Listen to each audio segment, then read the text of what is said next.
తమన్నా నడుమందాలు తెలుగు తమిళ పరిశ్రమలతో పాటు తాజాగా బాలీవుడ్కు కూడా కొత్తేమీ కాదు. కెరీర్ ఆరంభించిన తొలినాళ్లలో ఎక్స్పోజింగ్ కు ఆమడ దూరంలో ఉన్న తమన్నా ఇలా మడి కట్టుకుని కూర్చుంటే కుదరదు అనుకుని తన సొగసుల సత్తా చూపించింది. బద్రీనాథ్ చిత్రం విజయం సాధించడానికి ఉన్న అతి కొద్ది కారణాల్లో తమన్నా అందాలు ముఖ్యమైనవి. ఇక 100% లవ్, ఆవారా, రచ్చా చిత్రాలలో తన అందాలను ఊదారంగా ఆరబోసి యువకుల హృదయాల్లో సుస్థిర స్థానం సంపాదించుకుంది.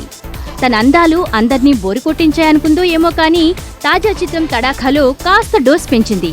చైతన్యతో కలిసి తమన్నా చేసిన రొమాన్స్ రచ్చరచ్చ చేస్తోంది. ముఖ్యంగా ఓ పాటలో తమన్నా చేసిన డాన్స్లు కుర్రకారును పిచ్చెక్కిస్తున్నాయి. మరి తన తదుపరి చిత్రాల కోసం ఏమీ దాచుకోకుండా అన్నీ వడ్డి వారిస్తున్న తమన్నా అందాల తడాకా చూడాలంటే కొద్ది రోజులు ఆగాల్సిందే. రాజశ్రీ తెలుగు నుండి ఈ రిపోర్ట్ అందిస్తున్నది ధీరజ్. మరిన్ని వినోదాల కోసం వెంటనే సబ్స్క్రైబ్ చేసుకోండి మీ రాజశ్రీ తెలుగు.